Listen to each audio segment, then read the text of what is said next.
Bem-vindo a mais um, espero que estejas bem aí desse lado.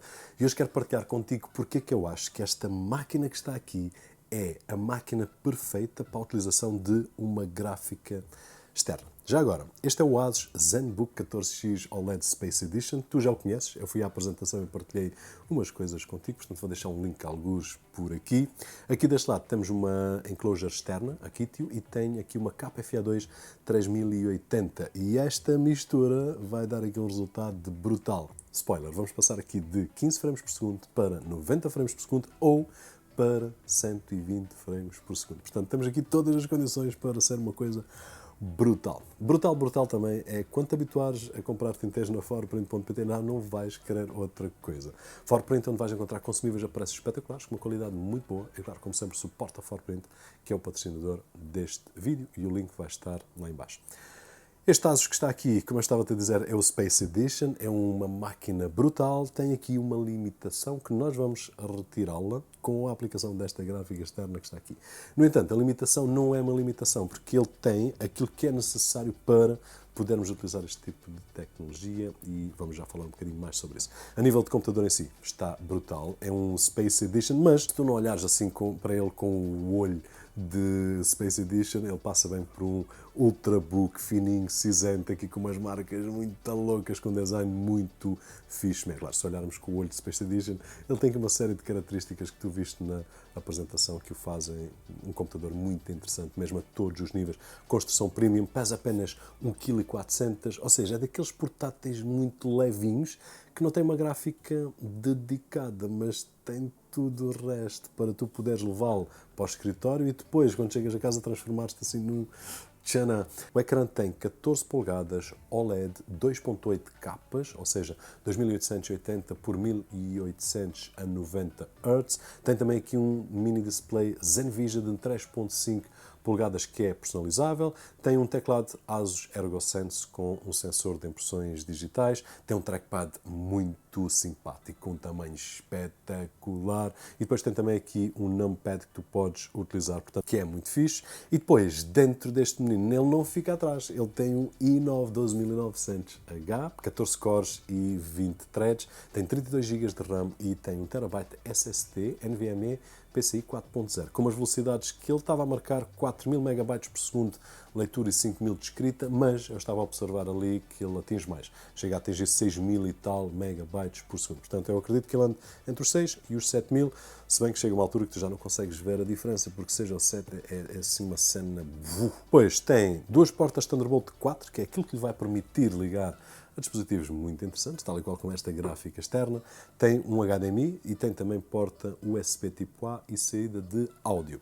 Wi-Fi 6, que consegue atingir aqui 500 megabits por segundo de download e 100 de upload, ou seja, ele tem tudo e mais alguma coisa, portanto o link vai estar lá em baixo, para ser uma máquina brutal e, para além disso, dar-nos a capacidade de expansão para estas situações que estão aqui, que nos vão proporcionar, não só a nível de jogo, mas para aqueles que precisam de renderização e programas um bocadinho mais avançados, tirar partido quer seja de uma gráfica da Nvidia ou quer seja da AMD. Só para a gente situar aqui onde é que ele fica, a nível de outras máquinas que eu também tenho, eu utilizo o MacBook Pro 14 polegadas com o processador M1 Pro, como tu sabes, e ele está mais ou menos par a par a nível de processamento. Portanto, o processador que está aqui é equivalente àquilo que está do lado da Apple. Se compararmos com o Mac Studio, está um bocadinho abaixo, mas é um desktop, portanto estamos aqui a comparar coisas apenas porque o preço não foge muito. Aliás, este é mais barato do que o MacBook Pro e com o Mac Studio. Mas se formos analisar ali os gráficos de computação a nível de resultados no Geekbench, este dá-me 20.000, o MacBook Pro com o M1 Pro dá-me 35.000, portanto quase o dobro, e depois o Mac Studio dá-me 50.000. Portanto, e aqui é a grande diferença. No entanto, este tem uma coisa que os outros neste momento não têm, que é a possibilidade, isso deixa-me um bocadinho triste do lado da Apple, a possibilidade de podermos expandir com gráficas externas, em que eu faço isso desde Thunderbolt 2, do lado da Apple, mesmo que não oficial, Thunderbolt 3 oficial e agora zeros, não há nada para ninguém. Aqui eu adoro a possibilidade de expansão e se ligar a 3080, então no Geekbench conseguimos ali o resultado de 184.000, que não é assim quase nada. Portanto, ok, de origem tem menos que os outros, mas depois, com o investimento extra, fica com uma possibilidade brutal. Para além disso, hoje tem uma 3080, mas daqui a um ano ou dois tu podes decidir pôr aqui uma 4080, uma 4090, aquilo que o orçamento deixa. Se passarmos para os gráficos, só partilhar aqui Cinebench para ficar aqui registado na nossa biblioteca e poderes comparar com outros CPUs que estão no mercado. No caso de andares a decidir que máquina é que tu queres comprar e andares ali, ok, será este, será aquele, então o Cinebench, pelo menos a mim, ajudam, portanto espero que a ti também. Agora, a nível de testes gráficos, eu fiz 3 tipos de testes. Só a máquina, tal e qual como ela está, a máquina e uma gráfica externa, mas utilizando o monitor interno, e eu já partilho contigo o porquê. Depois, a máquina com a gráfica externa, mas utilizando o monitor externo. A nível de resultados, muito simples. Começando aqui com o 3D Mark Score, só o computador dá-me ali um resultado de 1948 e dá uma estimativa em vários jogos que tu consegues ver aí: Battlefield, Apex Legends, GTA V, Fortnite e Red Dead Redemption 2. Portanto, dá-nos aqui um indicativo que a máquina sozinha não consegue jogar. É mesmo assim, um grande canhão para uma série de coisas, de edição de vídeo, não sei o que, mas para jogos não é. Mas quando liga aqui a 3080, a coisa muda de figura. Estamos a falar aqui de um score de 8573 e as estimativas mudam completamente. Deixa de ser um computador que para jogos, e tal, não sei o quê, e passa, sim senhor, a dar ali resultados muito, muito bons. Quando passa então para um monitor externo, o resultado altera para 13.000 e a estimativa também altera em todos os jogos. Se formos ver o Battlefield, Apex Legends, GTA V, Fortnite, Red Dead Redemption 2, tu vais ver aí os resultados e se fores comparar uns com os outros, vais ver que é diferente. E aqui deixar um parênteses muito rápido para aqueles que se calhar nunca utilizaram uma gráfica externa e não estão a ver como é que a coisa funciona. A comunicação é feita através deste cabo Thunderbolt. E aqui temos tecnologia Thunderbolt 4, tecnologia Thunderbolt 3. Ambas têm uma largura de banda máxima de 40 gigabits, que é aquilo que o cabo suporta. E o que acontece é, se eu utilizar um monitor interno, a comunicação vai ser feita para lá e para cá, fazendo com que este túnel de comunicação fique um bocadinho mais apertado para deixar passar toda a comunicação que passa entre o CPU e a gráfica. E isto faz com que o resultado a nível de utilização do monitor interno seja inferior àquilo que acontece quando temos um monitor externo.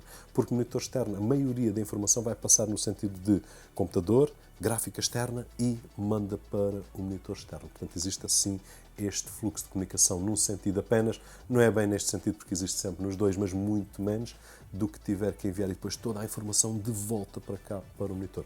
Portanto, é aqui que nós vamos ver a diferença de ter um monitor interno ou um monitor externo. Portanto, antes de avançarmos para o próximo teste, que é interessante também, há aqui um fator a ter em conta. Este monitor interno está aqui, é melhor que o meu monitor externo. Portanto, apesar do meu dar 4K, aqui tenho um OLED que é simplesmente espetacular. E isto é uma das coisas depois que cada um de nós terá que fazer contas e pensar, ok, eu vou perder aqui umas frames por segundo, mas eu vou utilizar este monitor que é simplesmente brutal. Olhando agora para Superposition, o que é que nós temos ali? Temos o resultado do computador sozinho com 2247, uma média de frames por segundo 16. Depois, Superposition com a 3080, mas o monitor interno 11.795 com uma média de 89 frames por segundo. Portanto, aqui já estamos com os números bem interessantes, que me deixam assim mesmo uau, uau, uau. E depois, se ligar o monitor externo, conseguimos ali 23.000 e uma média de 172 frames por segundo. Ok, isso era fixe que acontecesse em todos os cenários, mas não é bem assim. E vai acontecer em alguns jogos. No Just Cause 4, que foi aquele que eu testei, não acontece. O computador sozinho, como tu viste no início do vídeo, dá 15 frames por segundo. Portanto, isto significa simplesmente que não consegues jogar. Tu estás a tentar e ele parece que está... Tu sabes como é que é. Se estás a ver este vídeo é porque sabes como é que é. Mas com a gráfica externa e o monitor interno, nós conseguimos passar para 90 frames por segundo. E eu não fiz de propósito. É uma coincidência de 90 frames por segundo onde ele está a bater, porque o monitor é de 90 Hz. Portanto, está aqui um conjunto espetacular. Acho que bateu muito certo mesmo. Diverti-me, consegui curtir o jogo, consegui estar ali a brincar. Mas, tentando aqui o monitor externo, o que é que acontece? Eu consigo depois atingir um bocadinho mais. E estamos aqui a falar de 120 frames por segundo, em média, mais ou menos. Portanto, temos aqui uma diferença de 30 frames por segundo para cima. Portanto, é muita fruta. Para quem está a dizer, Roberto, só 30 frames. 30 frames por segundo é muito. Portanto, aqui depois cada um vai ter que fazer mesmo as contas. Ok, quero utilizar o monitor externo ou quero utilizar o monitor interno. Mas não é tanto como nós vimos no benchmark anterior, o Superposition, que nos deu ali de, já não me recordo muito bem, de 90 para 170 frames por segundo. Não, aqui passamos de 90 para 120, que sendo muito fixe, não é tanto como o benchmark refere. Agora, a conclusão é simples, é por todos estes motivos e mais algum, A minha opinião é que esta máquina que está aqui, ou máquinas semelhantes a esta que está aqui, é a máquina perfeita para uma gráfica externa. Isto porque eu consigo adquirir hoje uma máquina brutal a todos os níveis, de qualidade, etc. A performance dele bruta, com um senão, que é, a nível de gráficos, Roberto, vais ficar limitado temporariamente se tu quiseres. E no futuro, se quiseres, tens um caminho para conseguir remover essa limitação. E isso é top. Nós vimos aqui no passado o ASUS Dash F15, que tinha uma 3070. Testei também com a gráfica externa, porque é uma cena que eu curto bem. E chegamos à conclusão que não compensava, não fazia sentido, porque ele estava tão bem artilhado por dentro que iria perder com isto aqui, íamos gastar dinheiro desnecessário. Este, não. Este está brutal, está mesmo à espera de ser encaixado com uma ceninha destas. Agora, espero que o vídeo te ajude a decidir a máquina que tu vais querer. Espero também que o vídeo te ajude a te envenenar e a ficar um bocadinho na dúvida. Pá, será que vou comprar este ou será que vou comprar aquele? Este tem Thunderbolt 4, portanto vai-me dar a possibilidade de tarará, mas no final que te ajude a decidir qual é a máquina que tu queres e de preferência que te dê depois, a nível de longevidade, a possibilidade de poderes te esticar. Se assim foi, não te esqueças de deixar aquele thumbs up algures por aí, que é muito agradecido aqui deste lado. O meu nome é Roberto Jorge e, como sempre, a gente vê-se no próximo.